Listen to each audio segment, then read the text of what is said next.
We've been preaching on famous verses from the Bible.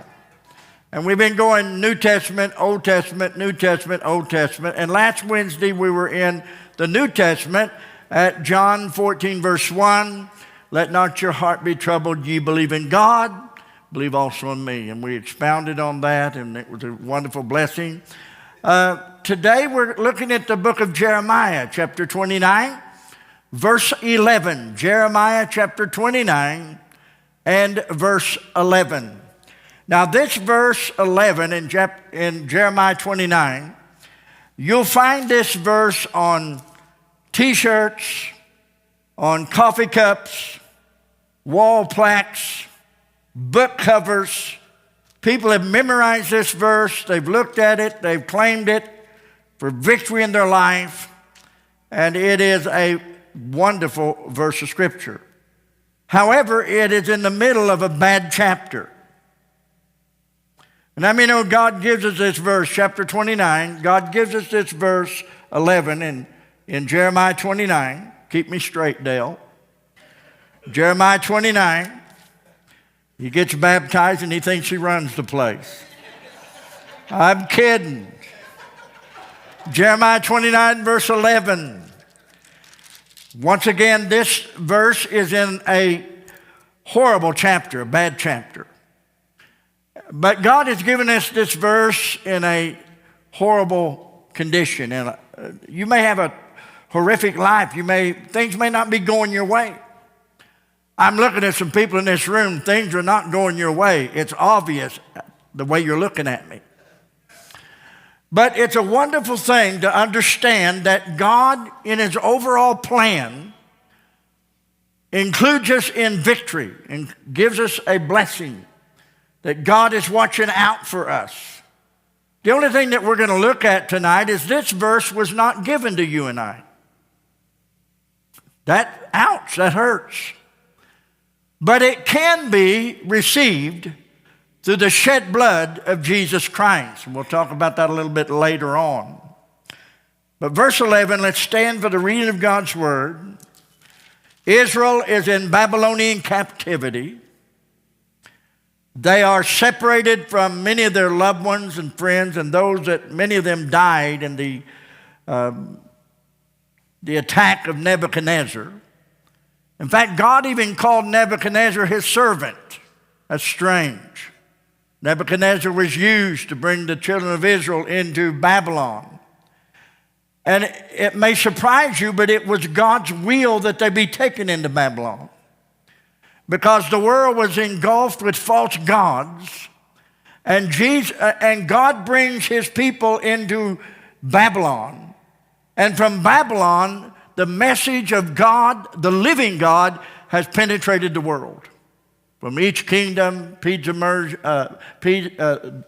and the Medes and the Persian. There I am talking in tongues. The Greeks, Alexander the Great, the Roman Empire, the Spirit of God has been taking its place. Daniel was a great impact in the King Darius' kingdom, the Medes and the Persians, and a great impact with Nebuchadnezzar. So it was God's will that there be some turbulence. And God says to His children in verse 11, those that are in Babylonian captivity, for I know the thoughts that I think toward you, saith the Lord. Thoughts of peace and not of evil, to give you an expected or wonderful, beautiful end. I want to use for a subject tonight, if it takes a lifetime. You may be seated. If it takes a lifetime. Now God tells the children of Israel, when they go into Babylonian captivity, Jeremiah sends a letter to them. The letter is sent to the priests and the leaders of Israel into the Babylonian captivity. And Jeremiah in this letter says, thus saith the Lord, you are going to be in Babylon for 70 years. At the end of 70 years, I will bring you out. And I will revisit you and bring you in back into Israel back to the temple. But Jeremiah says in his writing, make the best of where you're at.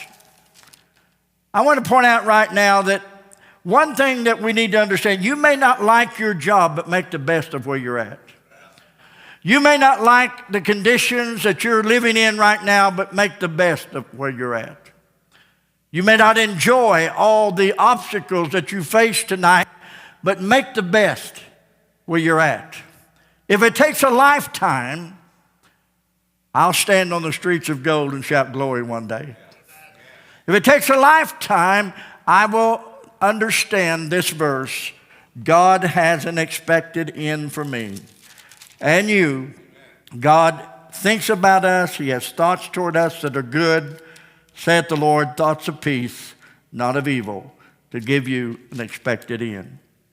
Now, to understand this verse properly, I want us to back up and look at verse 1 of chapter 29. And this is a letter that Jeremiah is sending to the priests, the leaders, those who are in captivity in Babylon.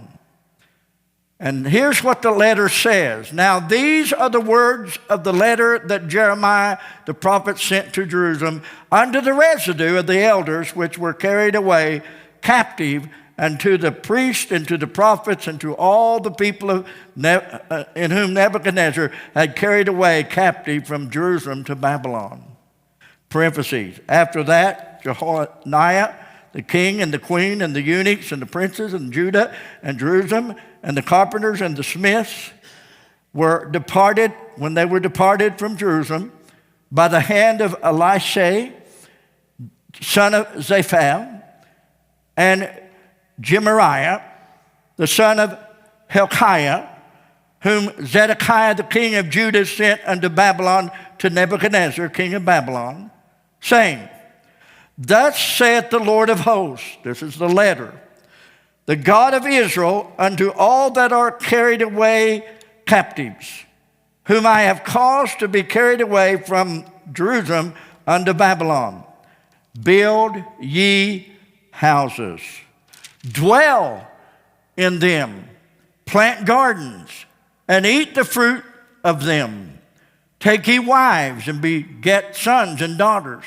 And take wives for your sons, and give your daughters to husbands, that they may bear sons and daughters, that you may increase there and not diminish.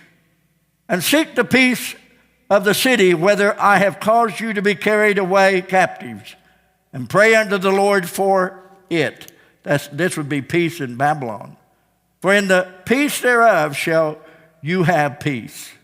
For thus saith the Lord of hosts, the God of Israel, let not your prophets and your diviners that be in the midst of you deceive you, neither hearken to your dreams which are caused to be dreamed. For they prophesy falsely unto you in my name, and I have not sent them, saith the Lord.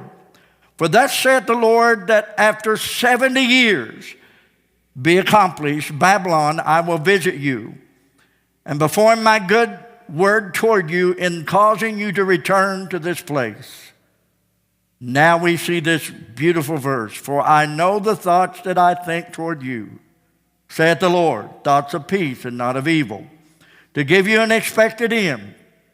Then shall you call upon me, and you shall go and pray unto me, and I will hearken unto you. And you shall seek me and find me, when you shall search for me with your heart. And I will be found of you, saith the Lord. Now I want you to notice that God tells them that you are going to be in Babylon for 70 years. 70 years is a lifetime. The Bible says that it is allotted unto man 70, which is 70 years. A lifetime will be there in Babylon. Man will be there in Babylon. Many of those that were taken captive to Babylon died in Babylon. Many of the children that were born at the first advent, when they first came into Babylon, they also died after 70 years in Babylon. It was those who came later, the late bloomers, that were born of the wives and the husbands building their houses, planting their vineyards. It was those that got to come back to Jerusalem to rebuild the walls, Nehemiah, to rebuild the temple, Zerubbabel and Ezra, and it was them that got to come. And they came in spurts. They didn't come in big crowds, but they did come to begin to rebuild the temple, which was Zerubbabel's temple, the same temple that Jesus walked inside of, which was called at that time Herod's temple, because Herod was trying to steal it, steal the glory. He was adding to it. He was putting beautiful marble and stones on it. So he was, and they called Herod a king, but he was a wannabe king. He really wasn't a king. He was really a governor. In fact, he was just a puppet of Rome. So the beautiful thing is, Josh mentioned this in a great message the other night when he talked about the old people, the ancients of the city cried when they saw the new city, the new temple, because it was so small. And the young people shouted because it was glorious. They built a temple. They're really excited about it. But Grandpappy said, well, I used to remember when it was really big, And the little guys, hey, don't stick a pin in them. Don't let the air out. Let them rejoice. Amen. And Josh reminded us that it was not Solomon's temple that Jesus walked into. It was Herod or Zerubbabel's temple that he walked into. Glorious presence of Jesus in the temple there when Jesus walked in Jerusalem on that day. All right. So God tells them you're going to be in Babylonian captivity for 70 years. Now notice he warns them, don't listen to the false prophets. I shared that with you just a moment ago in reading. He said, don't listen to those false prophets, those diviners in verse 8. Let not your prophets and your diviners that be in the midst of you deceive you. Don't even let your dreams of going home early deceive you. Understand and be realistic that it takes a lifetime to get God's complete favor in your life. Remember, Christianity is not measured by a week or a month or a year, but Christianity is measured by decades and a life. And so we're looking at this, make the best of where you are. That's what Jeremiah said, build houses, plant vineyards, marry, have a family, make the best of it because you're going to be there 70 years. But false prophets come along and said, no, Jeremiah's wrong. We're going to be out in 2 years. We're going to be back to the city of Jerusalem in 2 years. We find that false prophet in verse 11 of chapter 28.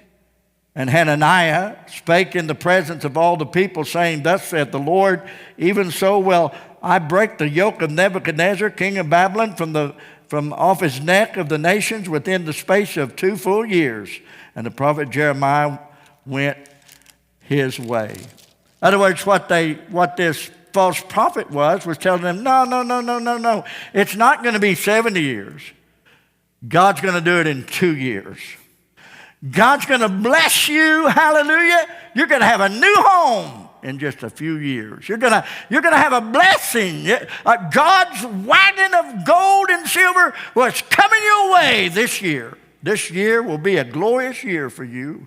This year will be an awesome year for you. Thus saith the Lord, God has set you in a place that you're going to have it all in just a few weeks.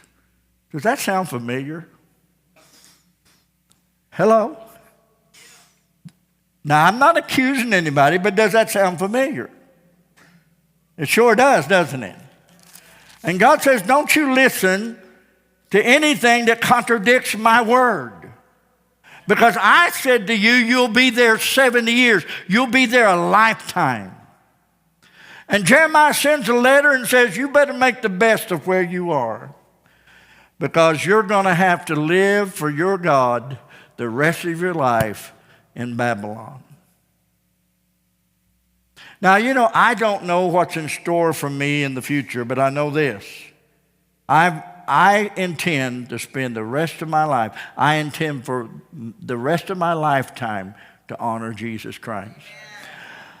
If it takes a lifetime for me to walk the streets of gold, then I'm going to live it for Jesus Christ.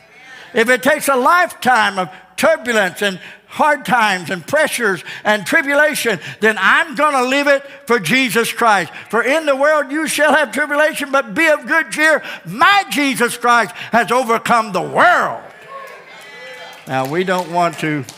Now, does God do great miracles within His church? Yes, He does. Does God break the yoke of bondage suddenly? Yes, He does. Does God heal the sick? Yes, He does. Does God raise the dead? Yes, He does. Does God do great things? Yes, He does. But when God says they're going to be 70 years in Babylon, that's exactly where they're going to be. And we can't contradict what the Word of God says. Amen. Now, I'm preaching better than you're responding.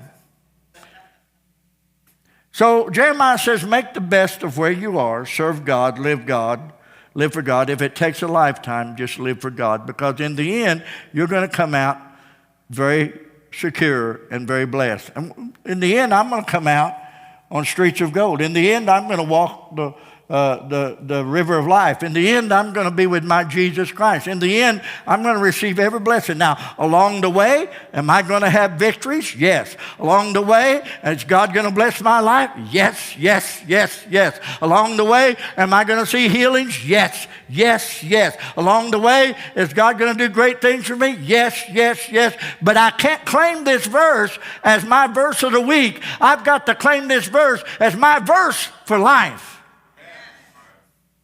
God's timing is perfect. Amen? And so Jeremiah says, not only make yourself comfortable and build houses and vineyards, you're going to be there 70 years, you're going to be there a lifetime. He says, while you're there, help those around you.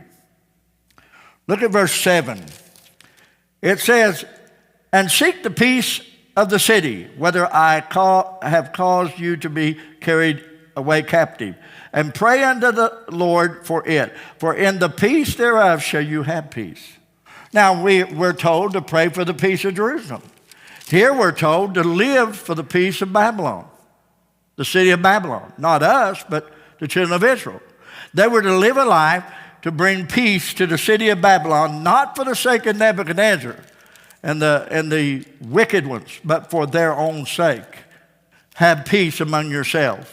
And for your own sake, make peace with where you're at. Make peace with the condition you're in and live for God. Is this helping anybody else? Is this helping somebody? There was false prophets. I named 3 of them. There was more than just 3. There was many false prophets during this time, but Daniel was a true prophet. Jeremiah, Ezekiel, those great prophets of old were true prophets, but there's Hananiah, we mentioned a while ago. Then there's Shemaiah, and then there's Nelhamite. What a name, Nelhamite. And they're mentioned there as well at the close of this chapter 29. Now, we're to help those around us. We're to make the best of a bad situation. I'm in the world, but I'm not of the world. But since I'm in the world, I want to let my light shine. Since I'm in the world, I want to serve my God. Since I'm in the world, I'm going to have tribulation. I'm going to have hard time. You know, everybody wants to hear a preacher say, "Whoo, mwah, mwah, mwah, you got it made. You're never going to have another sorry day. You're never going to have a cloudy moment. You're never going to have a heartbreak. You're never going to have a turbulence. You're never going to have a shattered dream or a broken heart. Woo, you serve Jesus Christ. You got it made. Liar, liar, lake of fire."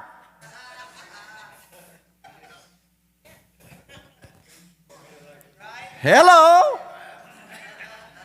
Old pants on fire too. But anyway, but false prophets. Is this verse 11 for us? We'll talk about that just in a little bit.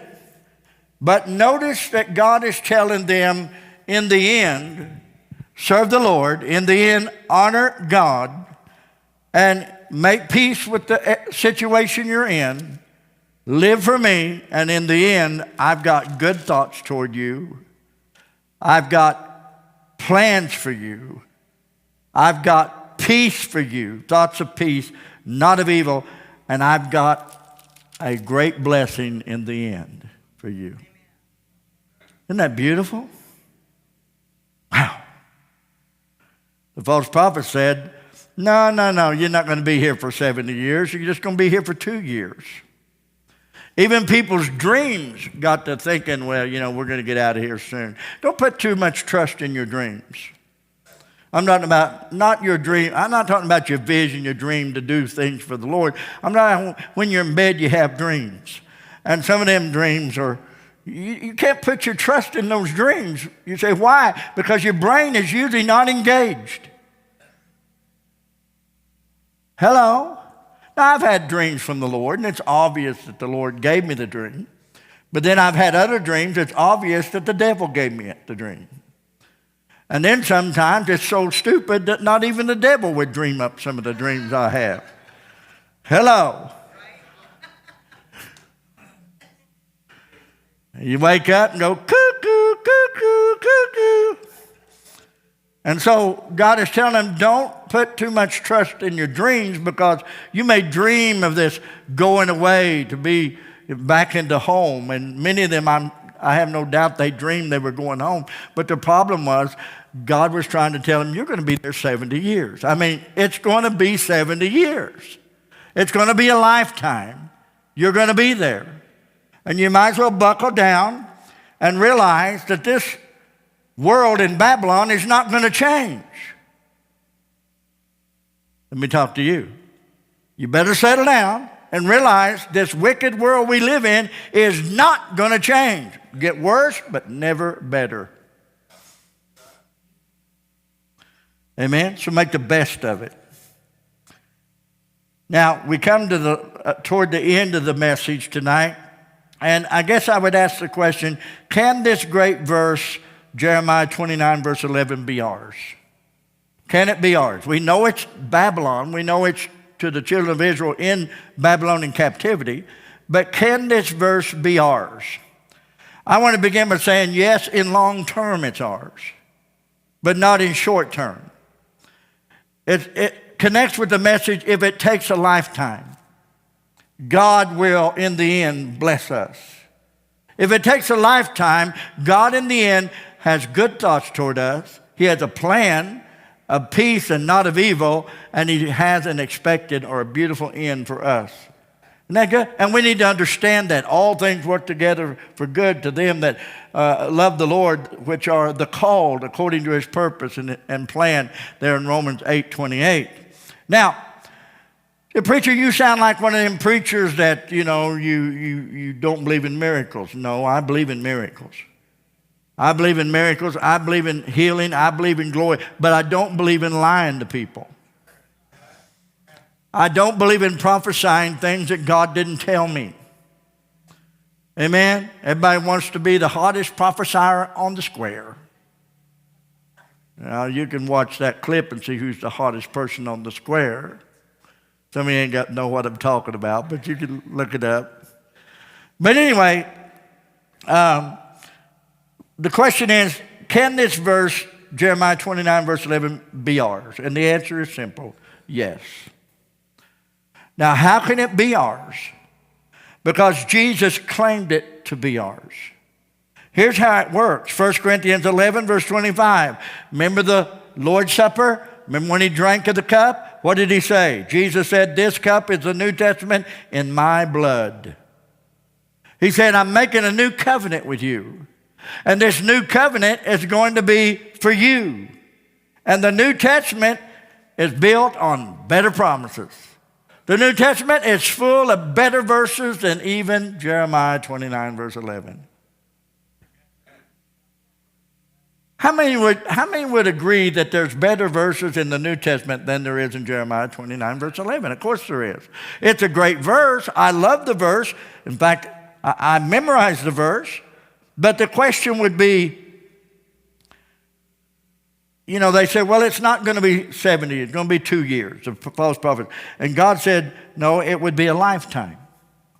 And I want you to know that God is interested in our lifetime. We are living in a world that is opposite of Christ. We're living in a world that's opposite of the blessings of God. What is your future? Well, Jesus Christ took Jeremiah 29, verse 11, when he died on the cross of Calvary, and he placed that verse in our future. God has good thoughts about us.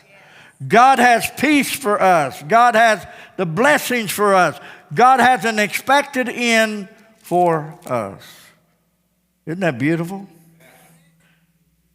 For I know the thoughts that I think of you, saith the Lord, thoughts of peace and not of evil. I give unto you an expected end.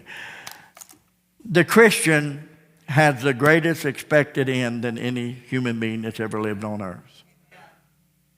Our expected end is greater than the Jews in Babylon. Our expected end right now is better than, hands down, anyone on planet Earth.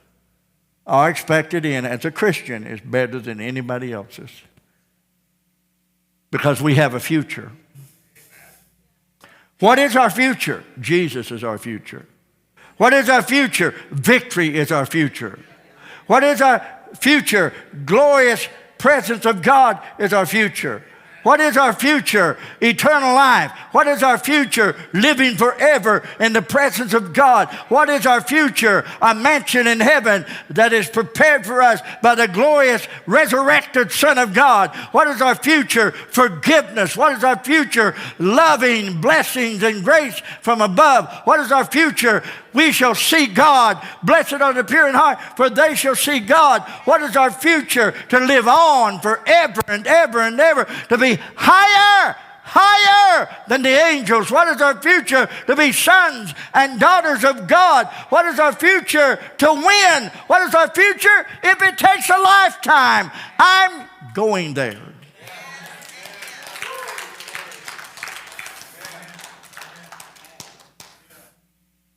See, some of you in this room, you failed in the past, but if it takes a lifetime, you need to keep your focus on Jesus Christ. Amen?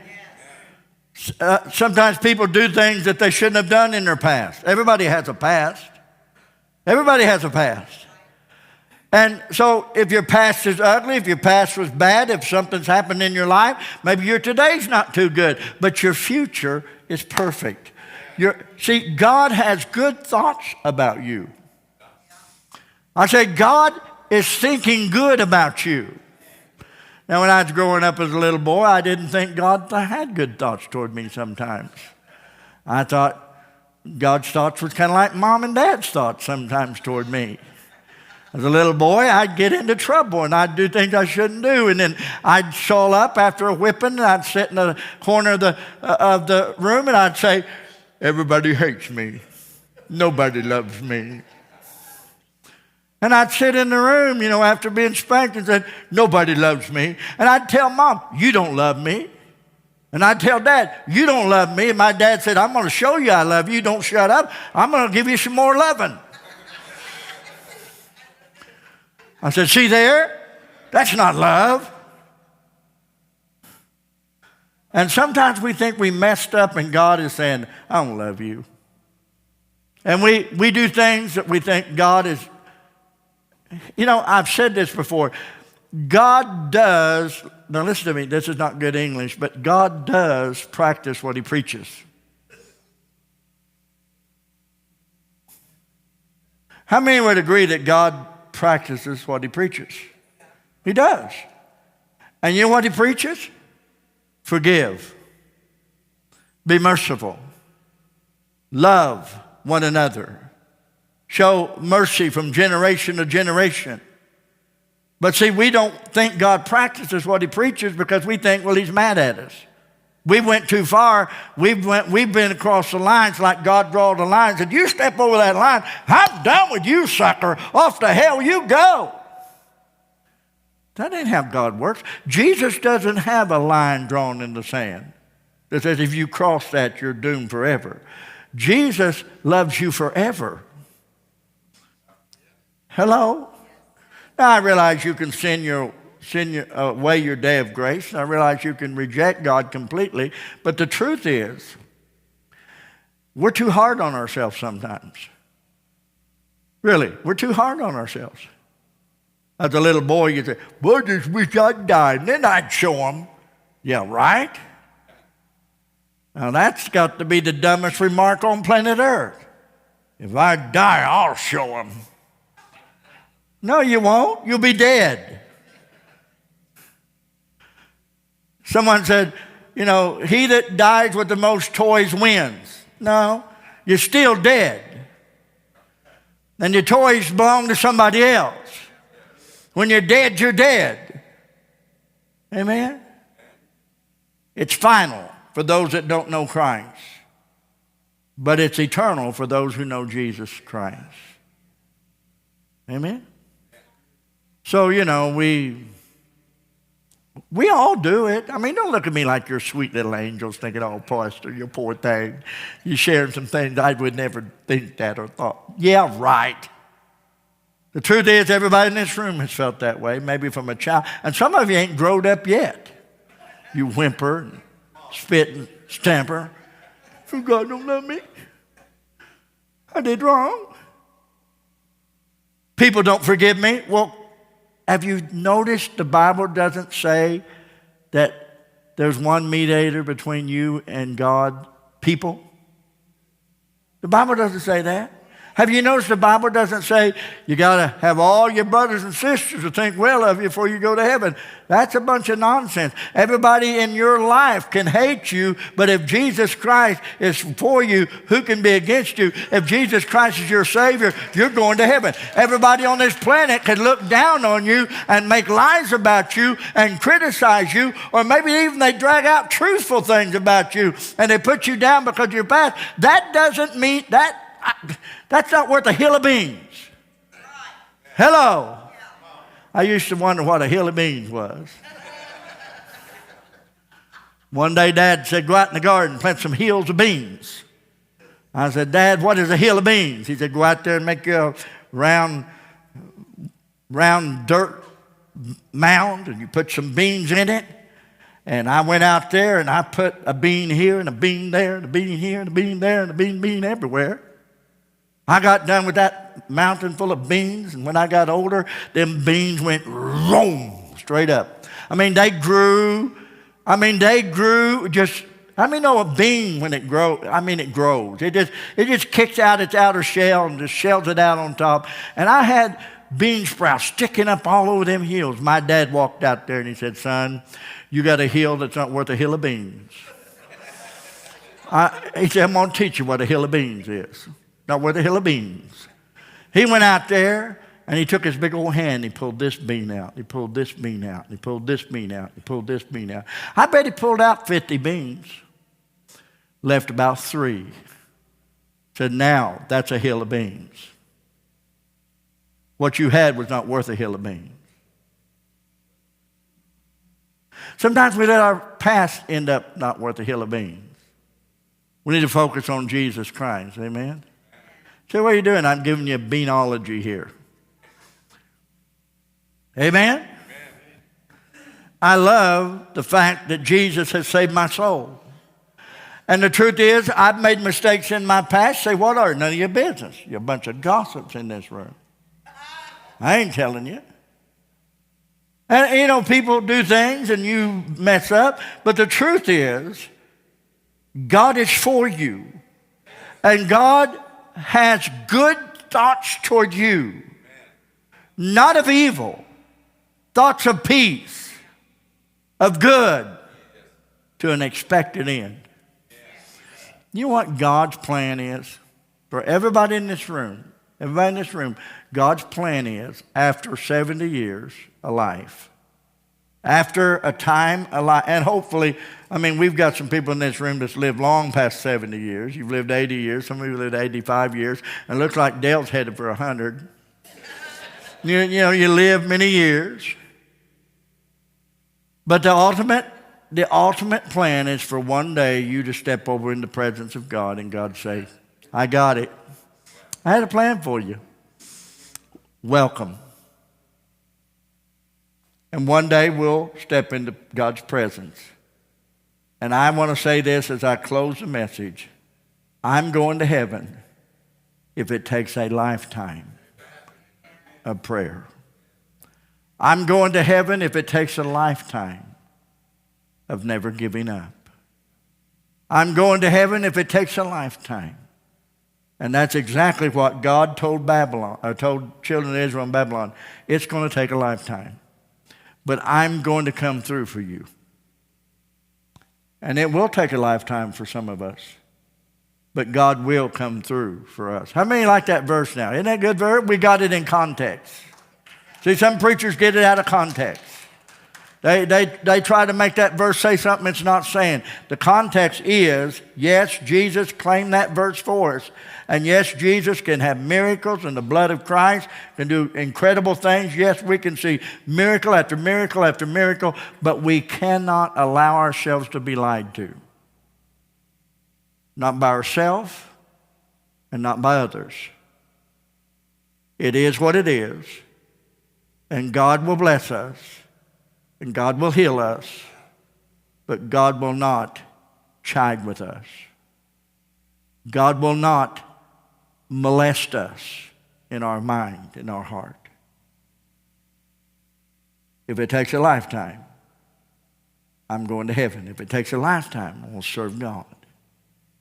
And if someone came up to me and prophesied by this time next Wednesday night, you're going to be a millionaire. If somebody come up and prophesied that to me, I'd say, bless them, Jesus, bless them. Come next Wednesday, I'd say, Lord, they lied to me. Yeah, but if you'd had faith, it would have really happened. No. They'd say, well, if you got faith, just go out there and write a check. Just start spending your money because you got $1 million on the way. And you spend, yeah, and you're going to stand before a judge and he's going to say, you got 3,600 hot checks. Yeah, but judge, a guy prophesied to me that I'd be a millionaire Wednesday. And the judge would say, you're going to jail. And the other guy's going to get away with it because you listened to an idiot.